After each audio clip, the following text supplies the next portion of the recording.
Hey everybody, Scott here for the Helix channel and HX Stomp channel. Now, this week I'm going to concentrate on some tutorials for the HX Stomp, assuming that you don't know anything about the Helix. Say this is the first of the Helix family of products that you're using, and you don't know anything about the Helix. So I'm going to go through what you need to do to make a quick, easy 3-channel preset that gives you a clean sound, a crunch sound, and a solo sound. And it's the most basic thing you can do where, that has a full service thing, for running in directly into a PA or into a pair of power speakers like I'm doing today. And it's super simple. Everything sounds great. You're going to love it. Shall we?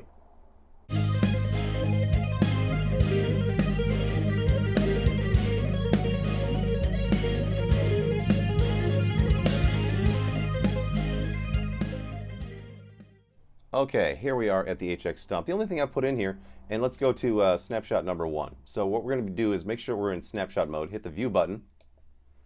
This puts me in snapshot mode. If you have to page through until you find these icons that look like little cameras, then you'll know you're in snapshot mode. Now you can have a different setup of your parameters of all the effects and amp blocks or whatever you put into your signal path. It can be different for each one of your snapshots. Now we're in snapshot number 1 over here, and I've got it set up for a clean sound. I just wanted to save a little bit of time. So I've got the amp parameters already programmed for the clean and the crunch. Now, this is what's going on for this, and the reason why they're all lit up in white and some are orange is because I've snapshot enabled them. Now let's snapshot enable this. All you do is push in the button below the parameter you want to snapshot enable. Let me put it on that so you can a little better in focus. Push the button in and turn it to the right or left. Now it's snapshot enabled. I can change that on the other snapshots, and when I go to those, the changes will occur. You just need to make sure that you save any information that you change before you go to the next snapshot. It's important. So let's go to, let me play you what I've got. This is just a basic clean sound. It's really simple because it's just the amp. Pretty cool. Go to snapshot 2. Now the amp stuff is going to change.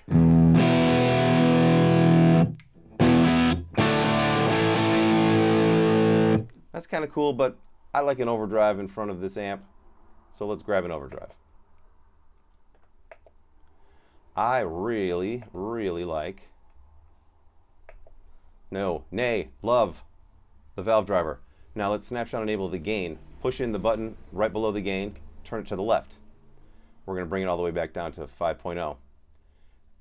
This I'll bring down to 4.6 and this down to 3.3, but I don't need to snapshot enable them because the only changes that will ever need to be made to this via the other snapshots is the gain and possibly the level. So let's bring the level down to 6.4, and now let's go back over to the amp. I've made these changes already.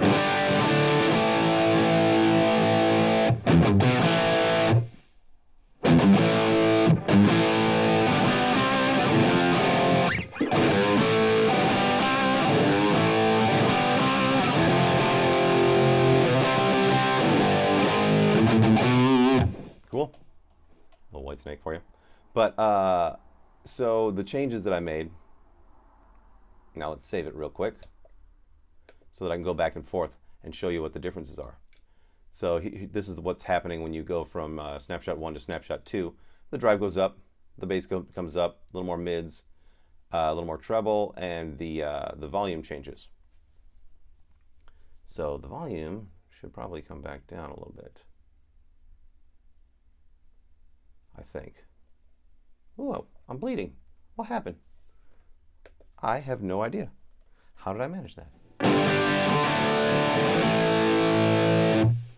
Cool. So moving on, the master changes, a bunch of things and I've snapshot enabled the microphone so that I can have a different mic on the cab as well.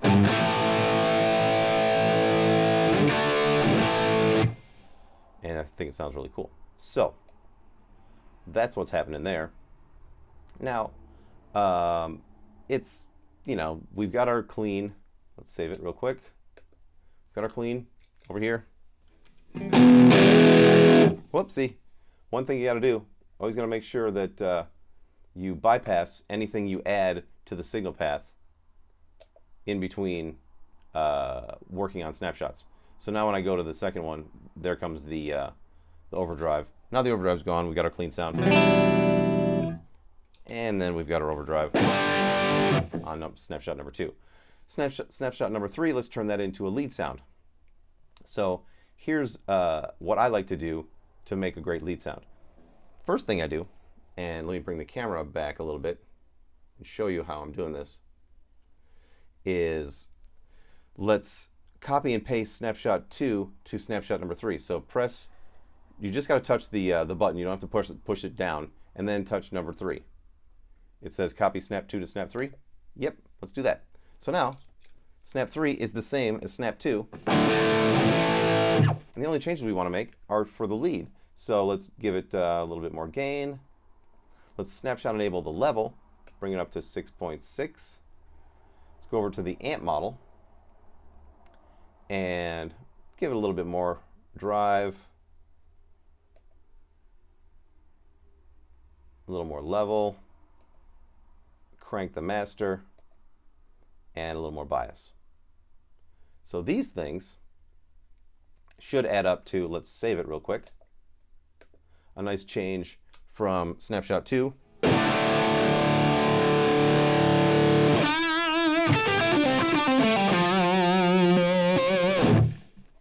and it didn't seem quite loud enough. So let's change a few more parameters. Let's go with a little more volume. The master's already cranked. I mean, there's plenty of volume to work with here. We can also turn up the volume on the overdrive. Save that. Go back to number 2. Number 3. There's a bit of a volume boost.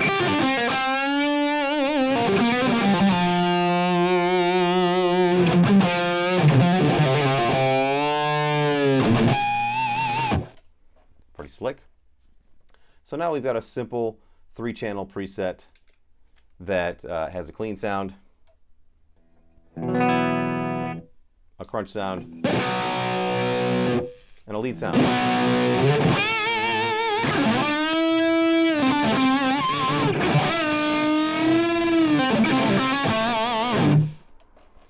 It's not a great preset yet because there's still room for more stuff. We can add, what I love to put in between the overdrive and the amp model is a nice bit of pitch shifting.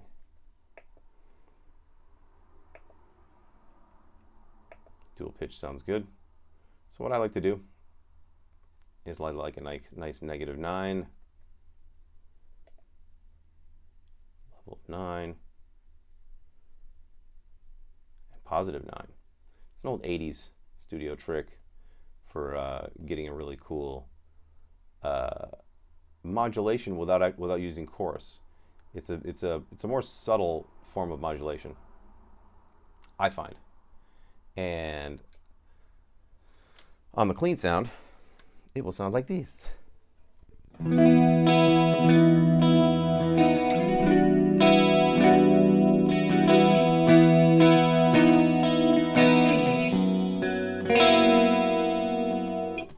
Pretty slick.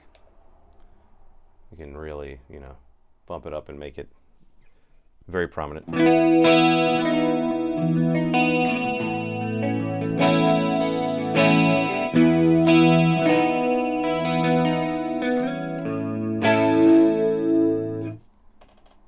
And let's save that real quick. Actually, we don't need to save that, but I can. I like to save before I go to any other snapshot just because. Let's go to snapshot 2. So what we want to do is have less of the mix. Push in the button below the mix. Drop that down to 22%. Quickly save it. because I do love some pitch shifting on my overdrives, just not an insane amount.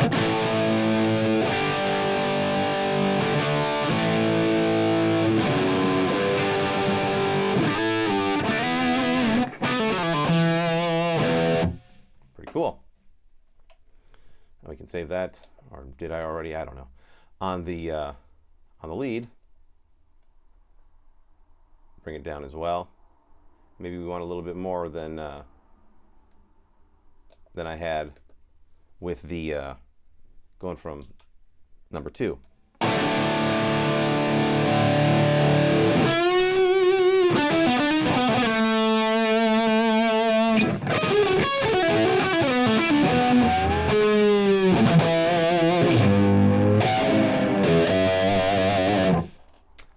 Oh, sorry, I'm kicking things. So yeah, pretty slick. Another fun thing to add would be a reverb.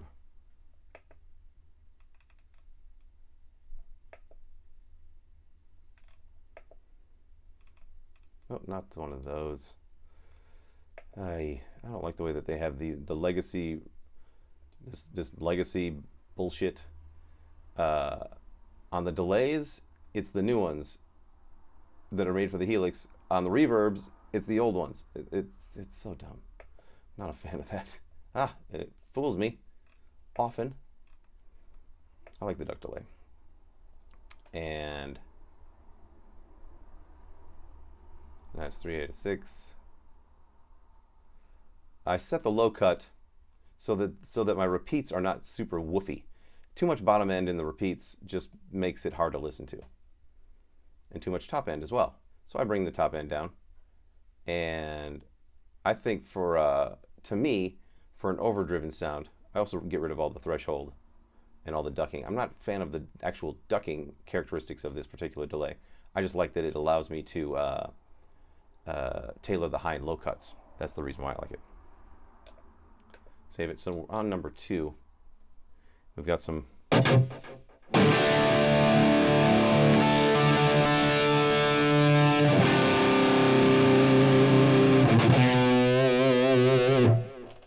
Very slick. We're on Snapshot 2. I want to have more delay for Snapshot 3 for the leads. So press Snapshot 3 in, and let's push in the feedback. Let's have more repeats and more mix. So push in the mix. Let's go up to about 18%. So now we should have, when we save it, and you save it by pressing the view button and the action button at the same time, and then this screen shows up and it asks you to save. So go back to Snapshot 2, and then up to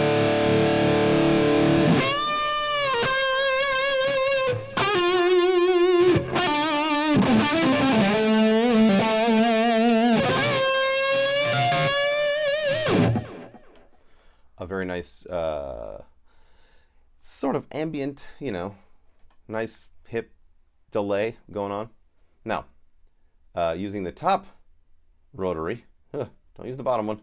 That'll fuck up your effect. What we want, press in the bottom one to select or figure out where you want to go. I want a reverb. I like to play reverb, but I don't like my reverb and my delay running one into the other ever in either direction. So press the action button and then use this encoder down here, put it on path B. Then push this in, the top little rotary, and then go back to the merge point, press action, move it before, and then plant it by pushing it in. So now we're on a split AB, want an even split, and my reverb and my delay are now separated. They meet up back at the output, but they're not running into each other and causing weird artifacts and noise that I don't like. Not noise so much, but just the sound of it just bugs my ears. So let's set some low and high cuts. I like about there, about 30% mix. Set the trails to on. So now we should have some reverb on our solo as well.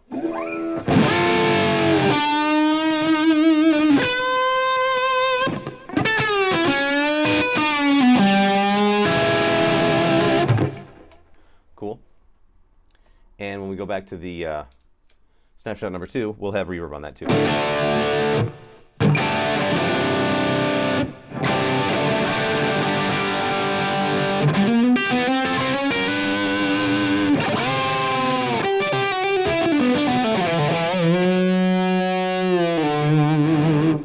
Slick.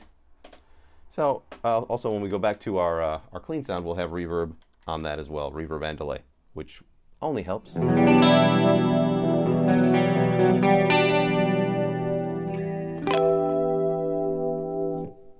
Slick. Although for me, I like more repeats on a clean sound and definitely more mix. So we save that. And now we'll have more reverb. Sorry, more delay.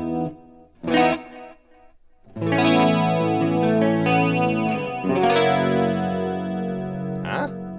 Yes. Good stuff. Then we go back to the crunch. There's just a hair, just a hint of the delay, but a nice bit of reverb. And then on the leads.